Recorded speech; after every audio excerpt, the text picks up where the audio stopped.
Hey everyone, it's Nir De Silva, and I'm really excited to talk to you guys about one of my favorite saints that I've really grown to love over the last year. At the dawn of the 19th century, the church in France was ravaged by the reign of terror.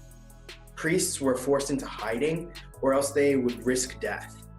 The church was re-established by Napoleon Bonaparte when he instituted religious tolerance in 1802.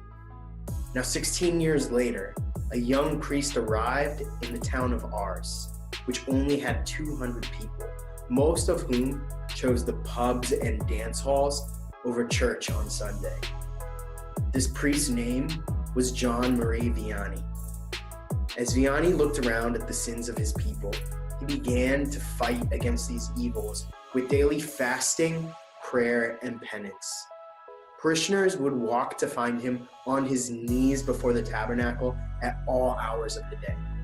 When he wasn't praying, he was making house visits to those who refused to come to Mass, or praying the rosary as he walked throughout the town. Every Sunday, he preached, boldly naming sins and telling his flock to turn away from the ways of the world and return to the mercy of the crucified. The devil himself began to torment Jean-Marie, frequently taunting him and even setting his bed on fire in the middle of the night. As Vianney endured these attacks and scrutinies, the people began to notice his deep holiness. Slowly, they began flocking to him for confession. His renown began to spread, and not only did the entire town return to the pews, but Ars itself became an international attraction, drawing up to 400,000 pilgrims each year. As we look at our campuses, we can see Ars.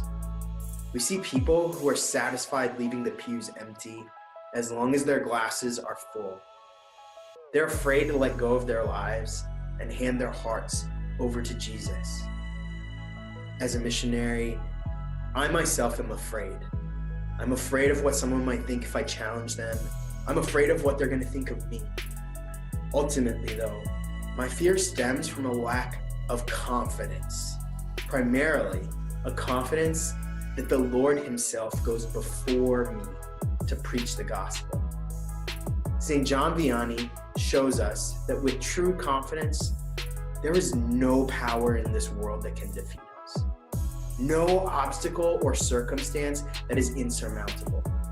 If we confront ours with courage and confidence, we will become a saint. Now, as we go forward in mission, let's reflect on St. John Vianney's words. On the way of the cross, my children, only the first step is painful.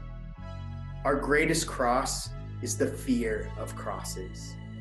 We have not the courage to carry our cross, and we are very much mistaken. For whatever we do, the cross holds us tight. We cannot escape from it. What then do we have to lose? Why not love our crosses and make use of them to take us to heaven? Thank you for all of the work that you guys are doing this semester. It's such a joy and a gift to be able to work with you. I hope this encourages you as we begin the spring.